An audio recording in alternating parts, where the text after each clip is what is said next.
Hello बच्चों, एक बार फिर से आप सभी लोगों का इस YouTube चैनल एकलव्य ज्ञान स्थली एकेडमी में हार्दिक स्वागत और अभिनंदन है।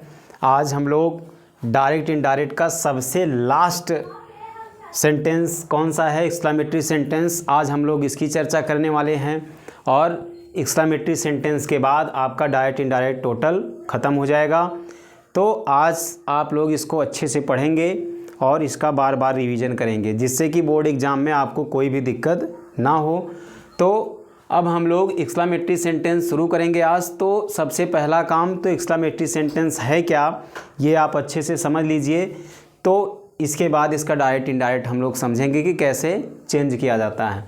तो ध्यान दीजिए कि एक्सक्लेमेटरी सेंटेंस होता क्या है। देखिए, जैसे डिफिनीशन लिखा गया है, दो सेंटेंसेस यानी ऐसे वाक्य विच एक्सप्रेसेस, जो व्यक्त करता, क्या व्यक्त करता हो, शारो, शारो मीन्स दुख व्यक्त करता हो, जॉय ऑब्लिक डिलाइट, ये दोनों एक ही शब्द है, दोनों का मतलब होता है प्रसन्नता।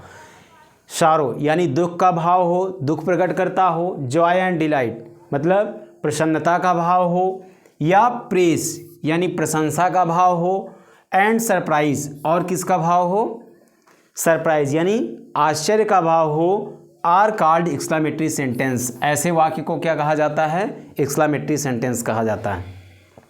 यानी ऐसे वाक्य, या तो आप कह सकते हैं ऐसे वाक्य जो एकाएक हमारी मानसिक भावनाओं को बदल देता है। हमारी मानसिक भावनाओं को किन किन तरीक़ों से बदल सकता है, कोई दुख की बात होगी वो हमारी मानसिक भावना को बदल सकता है, या कोई प्रसन्नता की बात होगी वो हमारी मानसिक भावनाओं को बदल सकता है, या तो कोई प्रशंसा की बात होगी वो, या तो किसी सरप्राइज़ वाली कोई भी घटना होगी वो हमारी मानसिक प्रभावों को बदल सकता है। यानी ऐसे वाक्य जो एकाएक हमारी मानसिक भावनाओं को बदल दें, ऐसे वाक्यों को क्या कहा जाता है, एक्सक्लेमेटरी सेंटेंस कहा जाता है। अब एग्जाम्पल में अच्छे तरीके से समझेंगे। जैसे यहाँ पहला एग्जाम्पल लिखा गया है, एलॉस। एलॉस मीन्स होता है दुख, यानी दुख की बात क्या है, हिज फ्रेंड इज़ नो मोर, यानी उसका मित्र अब नहीं रहा। उसका मित्र अब नहीं रहा, इसका मतलब है ये कैसी बात है, दुख की बात है। यानी इसमें आपका कौन सा भाव है, शारो, यानी दुख का भाव है। और ध्यान दीजिएगा, जैसे ऑब्जेक्टिव सेंटेंस में साइन ऑफ एक्सक्लेमेशन लगता था, वैसे ही एक्सक्लेमेटरी सेंटेंस में भी साइन ऑफ एक्सक्लेमेशन का यूज होगा। अब जैसे दूसरा एग्जाम्पल देखिए, हुर्रा। हुर्रा मतलब होता है खुशी से। We have won the match, यानी हम लोगों ने मैच को जीत लिया है। ये कौन सा भाव है आपका, जॉय, यानी चाहे जॉय कहिए या फिर डिलाइट कहिए। अब जैसे तीसरा एग्जाम्पल लिखा गया है, how beautiful that flower is, वह how beautiful that flower is, कितना सुंदर वह फूल है। इसमें कौन सा भाव है आपका, सरप्राइज, इसमें आश्चर्य का भाव है।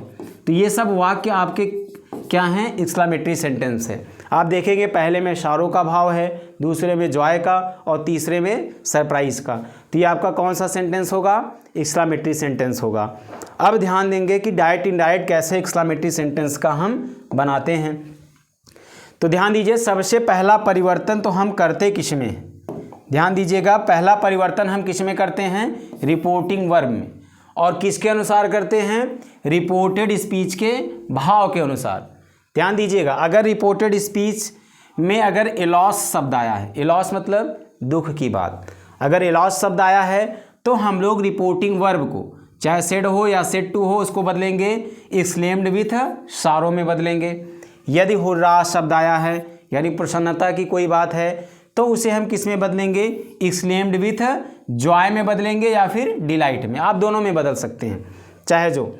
यदि ब्रेव शब्द आया है, यानी आपको बहादुरी शब्द से, यानी आप कोई अच्छा काम किए हैं, आपको शाबाशी दिया जा रहा है, यानी ब्रेव शब्द अगर आया है तो उसको हम बदलेंगे एक्सक्लेम्ड विथ प्रेज्ड में बदलेंगे, या फिर एक्सक्लेम्ड विथ प्रेज के स्थान पर हम क्या लगा सकते हैं, अपलॉडेड, केवल अपलॉडेड भी आप लगा सकते हैं।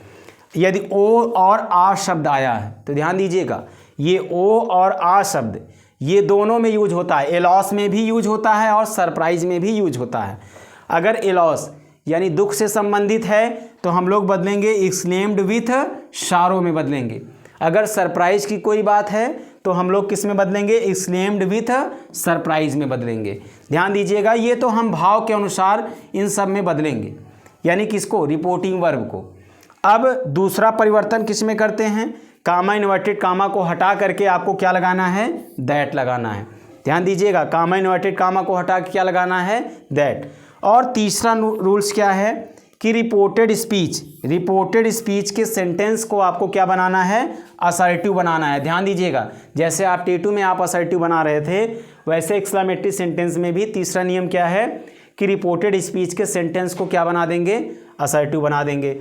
अब ध्यान दीजिएगा, पहला परिवर्तन रिपोर्टिंग वर्ब में, दूसरा कामा इन्वर्टेड कामा को हटा करके दैट, और तीसरा रिपोर्टेड स्पीच के सेंटेंस को असर्टिव बना देना है। अब हम लोग एग्जाम्पल समझते हैं, जैसे यहाँ लिखा गया है he said A loss his mother has dead.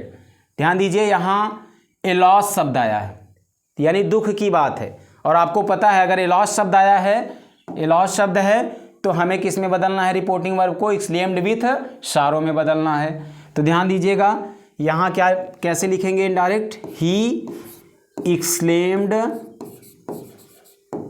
With सारो, यानी आप इनडायरेक्ट बना रहे हैं तो रिपोर्टिंग वर्ब को भाव के अनुसार किस में बदल देंगे, ही एक्सक्लेम्ड विथ सारो।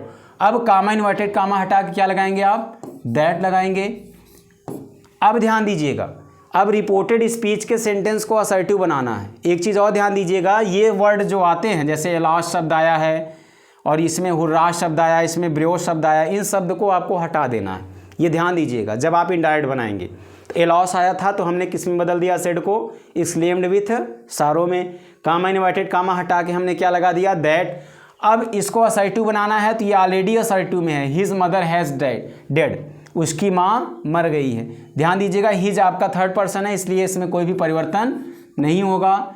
हिज मदर, टेंस बदलेगा, टेंस इसलिए बदलेगा क्योंकि यहाँ रिपोर्टिंग वर्ब किस में है, पास्ट में है। ये हैज़ किस में बदल जाएगा, हैड में बदल जाएगा। तो हिज मदर हैड डेड, ये आपका क्या बन जाएगा, इनडायरेक्ट।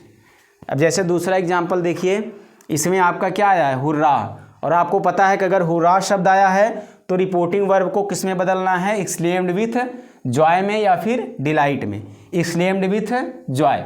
तो ध्यान दीजिए, यहाँ सेड को हम बदल देंगे किस में, एक्सक्लेम्ड विथ जॉय में। तो हो जाएगा मोहन एक्सक्लेम्ड विथ जॉय। फिर कामा इन्वर्टेड कामा हटा के क्या लगाएंगे, दैट। यहाँ आप क्या लगा देंगे, दैट। अब ये शब्द आपका हट जाएगा। अब अगला वर्ड क्या है आपका, क्या लिखा गया, वी। अब ध्यान दीजिए, वी कौन सा पर्सन है, यशोयन फार्मूला। ध्यान दीजिएगा, पूरे डायरेक्ट इनडायरेक्ट में इसका यूज होता है। ये सन फार्मूला तो एकदम दिमाग में बना रहे। तो यहाँ वी आप देखेंगे कौन सा पर्सन है, फर्स्ट पर्सन है। ये रिपोर्टिंग वर्ब के सब्जेक्ट के अनुसार बदलता है। तो यहाँ रिपोर्टिंग वर्ब आपका क्या है, सेड है, और इसका सब्जेक्ट क्या है, मोहन। तो ध्यान दीजिएगा, यहाँ वी प्लूरल नंबर में है, यानी वी मतलब हम लोग। अब वी जो है मोहन के अनुसार बदलेगा, तो मोहन कौन सा पर्सन है, थर्ड पर्सन है, और थर्ड पर्सन में प्लूरल नंबर का सब्जेक्ट क्या होता है, दे होता है। ये दिमाग में बना लीजिएगा। अगर थर्ड पर्सन में अगर बहुवचन का सब्जेक्ट आपको बनाना है तो आप क्या बनाएंगे, दे। तो यहाँ आप क्या यूज करेंगे, दे यूज करेंगे। अब ध्यान दीजिएगा, यहाँ हैव लगा है, आप देखेंगे यहाँ सेड पास्ट में है, तो आपको पता है कि हैव को किस में बदलना है, हैज हैव किस में बदलता है, हैड में। They had on the match, they had on the match, ये आपका क्या बन जाएगा, इनडायरेक्ट। अब ध्यान दीजिएगा, अब इसको भी आप बदल सकते हैं आसानी से। अब जैसे ब्रेव शब्द आया है तो सेड को बदल सकते हैं। ब्रेव शब्द में सेड को किस में बदलते हैं, आप देखिए पीछे बताया गया है। यहाँ आप देखेंगे ब्रेव को किस में बदलना है, एक्सक्लेम्ड विथ प्रेज्ड में बदलना है या अप्लॉडेड में। आप स्वतंत्र हैं, चाहे जिसमें बदलिए। जैसे हम यहाँ बदल रहे हैं, ही एक्सक्लेम्ड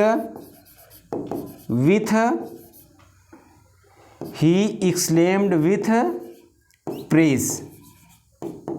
ध्यान दीजिए, यहाँ आप अप्लाज भी लगा सकते हैं, यहाँ प्रेज के स्थान पे अप्लाज भी आप लगा सकते हैं। दे एक्सक्लेम्ड विथ प्रेज। अब कामा इन्वर्टेड कामा हटा के क्या लगाएंगे, दैट। अब देखिए यहाँ यू आया है सेकंड पर्सन का। अगर ऑब्जेक्ट नहीं दिया है तो आप यू को एट इज मतलब यू भी आप लिख सकते हैं, या तो अगर आप बदल के लिखना चाहें तो बदल भी सकते हैं। लेकिन अगर यहाँ ऑब्जेक्ट नहीं दिया है तो आप यू को यू ही रहने दीजिए। तो आप यहाँ क्या लिखेंगे, यू, और टेंस परिवर्तन होगा तो यू हैव डन वेल, तो यहाँ आप देखेंगे सेड किस में है, पास्ट में है, तो हम हैव को किस में बदल देंगे, हैड में। यू हैड डन वेल, ये आपका क्या बन जाएगा, इनडायरेक्ट बन जाएगा। या तो अगर आप अपलाडेड लगाना चाहें, इसको एक तरीके से और बना सकते हैं, एक तरीके से और बना सकते हैं इसको अपलाडेड लगा करके, लेकिन उसमें एक अंतर रहेगा। इस रिपोर्टिंग वर्ब को आप अपलाडेड में बदलेंगे, इसके बाद यहाँ आपको एक ऑब्जेक्ट अपने मन से बनाना होगा। अब जैसे आप ऑब्जेक्ट मी बना सकते हैं, चाहे फर्स्ट पर्सन का हो या थर्ड पर्सन का। दे अपलाडेड मी, जैसे हमने यहाँ एक ऑब्जेक्ट बना लिया मी। अब ध्यान दीजिएगा, अगर अपलाडेड आप लगा रहे हैं तो आपको ऑब्जेक्ट के बाद सेइंग लगाना ही पड़ेगा, ये ध्यान दीजिएगा। अपलाडेड प्लस ऑब्जेक्ट प्लस सेइंग, यहाँ आपको लिखना पड़ेगा सेइंग। यहाँ आप क्या लिखेंगे, सेइंग। इसके बाद आप लगाएंगे दैट। इसके बाद आप यू को किसके अनुसार बदलेंगे, मी के अनुसार। तो यहाँ आप करेंगे आई हैड डन वेल। आप इस तरीके से भी इसको बना सकते हैं, लेकिन आप प्रयास करिएगा ये पहला वाला आपको एक्सक्लेम्ड विथ प्रेज में ही बदल देना है, कामा इन्वर्टेड कामा हटा के that you had done well. आप आसानी से इनडायरेक्ट बना सकते हैं। अब और भी एग्जाम्पल ध्यान दीजिए, इसमें और भी रूल्स हैं, और भी एग्जाम्पल हैं कि कभी कभी होता क्या है कि एक्सक्लेमेटरी सेंटेंस व्हाट या हाउ से शुरू होता है, व्हाट या हाउ से, और लास्ट में क्या लगा होता है, साइन ऑफ एक्सक्लेमेशन। तो ऐसे केस में आप क्या करेंगे, अगर व्हाट या हाउ के बाद आपको दो चीज़ें समझनी है, ध्यान दीजिएगा। अगर व्हाट या हाउ के बाद, व्हाट या हाउ के बाद यदि कोई नाउन आया है, व्हाट या हाउ के बाद कोई नाउन आया है, तो हम लोग व्हाट या हाउ को किस में बदल देंगे, ग्रेट में बदल देंगे। ये ध्यान दीजिएगा, व्हाट या हाउ के बाद कोई नाउन आया है तो उसे हम किस में बदल देंगे, ग्रेट में। यदि व्हाट और हाउ के बाद कोई एडजेक्टिव आया है, व्हाट या हाउ के बाद कोई एडजेक्टिव आया है, तो हम लोग व्हाट या हाउ को किस में बदल देंगे, वेरी में बदल देंगे। ये दोनों ध्यान दीजिएगा, ये इंपॉर्टेंट है। व्हाट या हाउ के बाद नाउन है तो ग्रेट लगा देना है, व्हाट या हाउ के बाद एडजेक्टिव है तो इसको हमें किस में बदलना है, वेरी में बदलना है। और दूसरा नियम क्या है कि रिपोर्टिंग वर्ब को हमें बदलना किस में है, इसमें आप दो तरीके से बदल सकते हैं। एक्सक्लेम्ड विद सरप्राइज भी आप लगा सकते हैं, या तो इसके स्थान पर आप केवल एक्सक्लेम्ड भी लिख सकते हैं, चाहे आप एक्सक्लेम्ड विद सरप्राइज लिखिए चाहे एक्सक्लेम्ड लिखिए। अब जैसे एग्जाम्पल देखिए, जैसे राम सेड टू मोहन, राम ने मोहन से कहा क्या कहा, what a man you are, यानी तुम कैसे व्यक्ति हो। अब ध्यान दीजिएगा, व्हाट के बाद आप देखेंगे यहाँ शब्द क्या आया है, ए आर्टिकल है, यहाँ मैन, यानी व्हाट के बाद यहाँ मैन आया है, यानी ये आपका ये क्या है, नाउन है। ए भी आपका आर्टिकल में आता है, ध्यान दीजिएगा। व्हाट ए मैन, तो यहाँ देखेंगे व्हाट के बाद क्या आया है, मैन, और मैन आपका क्या है, नाउन है। तो ध्यान दीजिएगा, हम लोग व्हाट या हाउ को किस में बदलेंगे, ग्रेट में। चलिए, सबसे पहला परिवर्तन तो हमें करना किस में है, रिपोर्टिंग वर्ब में, और आपको पता है रिपोर्टिंग वर्ब को किस में बदलना है, एक्सक्लेम्ड विद सरप्राइज में या एक्सक्लेम्ड में। अब जैसे ये आपका इनडायरेक्ट हो जाएगा, राम एक्सक्लेम्ड, ये भी आप लगा सकते हैं, राम एक्सक्लेम्ड मोहन, या इसी के स्थान पे एक्सक्लेम्ड विद सरप्राइज भी आप लिख सकते थे। अब यहाँ कामा इन्वर्टेड कामा हटा के आपको क्या लगाना है, दैट। ये नियम वही रहेगा, कामा इन्वर्टेड कामा को आपको हटा करके क्या लगाना है, दैट। अब ध्यान दीजिएगा, रिपोर्टेड स्पीच के सेंटेंस को असर्टिव बनाना है, तो what a man you are में सब्जेक्ट आप क्या बनाओगे, यू बनाओगे, तो यहाँ क्या लग जाएगा, सब्जेक्ट यू। अब ध्यान दीजिएगा, यहाँ सेड ये पास्ट में है, तो यानी हम आर को वाज वेयर में बदलेंगे, और आपको पता है यू के साथ क्या लगता है, यू वेयर। अब आर्टिकल क्या हो जाएगा, ए ग्रेट। अब इसको किस में बदल देंगे, व्हाट को ग्रेट में बदल देंगे, व्हाट को किस में बदलेंगे, ग्रेट में, तो हो जाएगा ए ग्रेट अब मैन, और यहाँ आप लास्ट में क्या लगा देंगे, फुल स्टॉप। ध्यान दीजिएगा, ये आपका इनडायरेक्ट क्या बन जाएगा, Ram exclaimed Mohan that you were a great man. अब जैसे दूसरा आप बदलिए, अब सेड टू को किस में बदलना है, चाहे एक्सक्लेम्ड विद सरप्राइज में या फिर एक्सक्लेम्ड में बदलिए, तो ही एक्सक्लेम्ड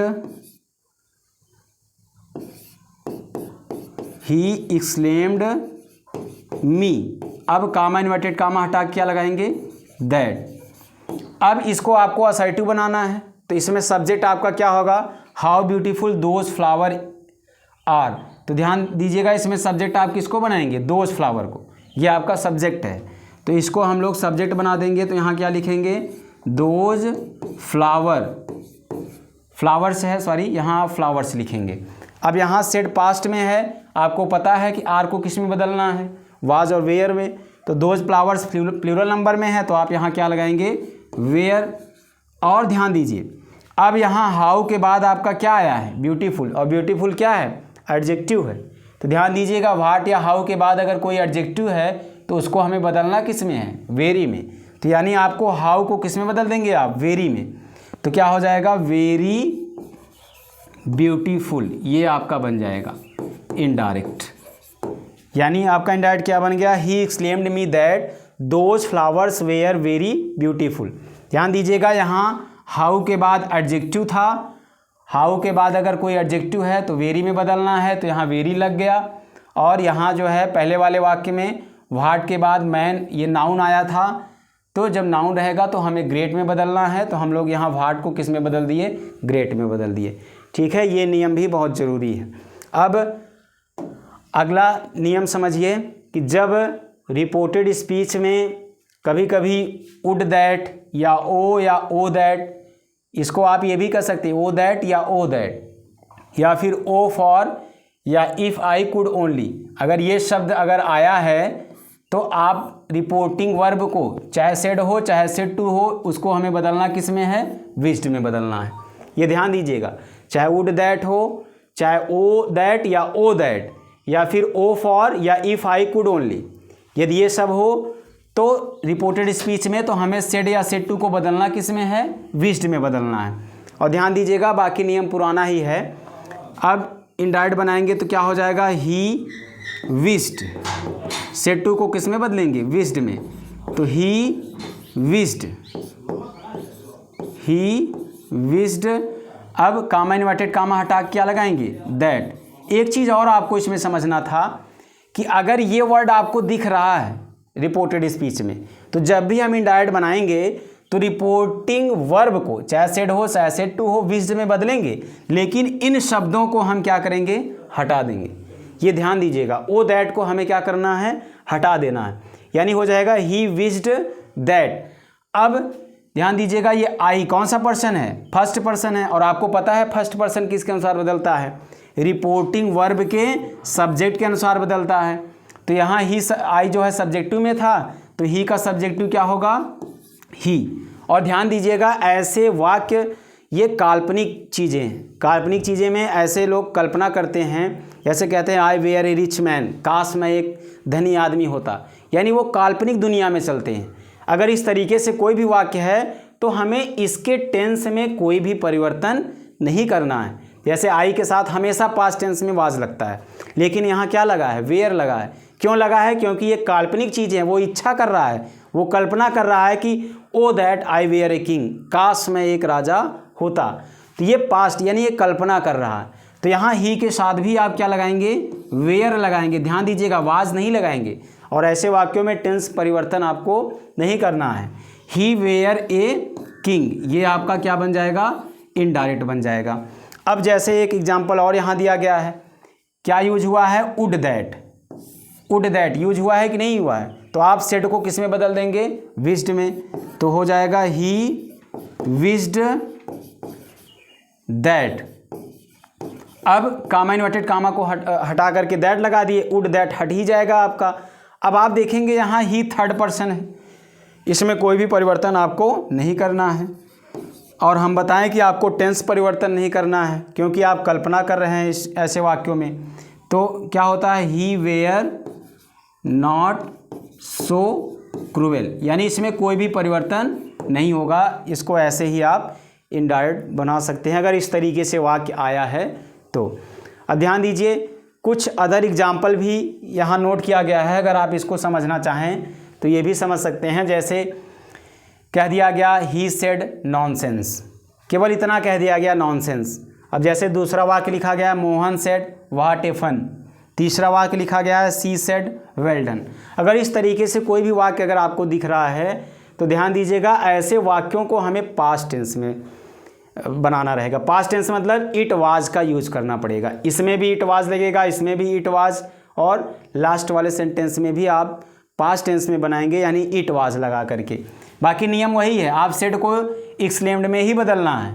ध्यान दीजिएगा यहाँ जितने सेड डिपोर्टिंग वर्ब हैं सबको एक्सक्लेम्ड में बदलना है। जैसे ये आप बना सकते हैं ही एक्सक्लेम्ड, इसके बाद कामा इन्वर्टेड कामा हटा के क्या लगाएंगे दैट। अब हमने बताया कि ऐसे वाक्य में जिसमें सब्जेक्ट अगर आपको नहीं समझ में आ रहा है उसमें सब्जेक्ट आप इट बना सकते हैं, ये ध्यान दीजिएगा। अगर जैसे इसमें सब्जेक्ट आपको समझ नहीं आ रहा, नॉनसेंस में भाई सब्जेक्ट क्या बनाएं, वेल डन में सब्जेक्ट क्या बनाएं, व्हाट ए फन में सब्जेक्ट क्या बनाएं, इसमें तो सब्जेक्ट नहीं है। तो ऐसे वाक्यों में हमें सब्जेक्ट क्या बना लेना है, इट बना लेना है। अब ध्यान दीजिएगा इसको पास्ट में ही बनाया जाएगा, ये ध्यान दीजिएगा। तो क्या हो जाएगा, इट वाज नॉनसेंस, ये आपका क्या बन जाएगा, इनडायरेक्ट। अब ऐसे ही आप इसको बना सकते हैं, क्या हो जाएगा, मोहन एक्सक्लेम्ड, मोहन एक्सक्लेम्ड, इसके बाद कामा इन्वर्टेड कामा हटा के क्या लगाएंगे दैट। अब ध्यान दीजिएगा इसमें आपको सब्जेक्ट नहीं समझ में आ रहा है, क्या सब्जेक्ट बनेगा, तो हम क्या करेंगे ऐसे वाक्यों में क्या सब्जेक्ट बना देंगे, इट। तो क्या हो जाएगा, इट। अब पास्ट में बनाएंगे तो इसके साथ क्या लगाएंगे, वाज, इट वाज। और आपको पता है कि यदि व्हाट के बाद कोई नाउन आ जाए, फन मतलब आनंद, ये नाउन है, तो हम लोग व्हाट को किस में बदलेंगे, ग्रेट में। तो ये हो जाएगा ग्रेट फन। सॉरी यहाँ आर्टिकल ए लगा था, हमने ए नहीं लगाया है, यहाँ ए लगेगा। तो हो जाएगा Mohan exclaimed that it was a great fun.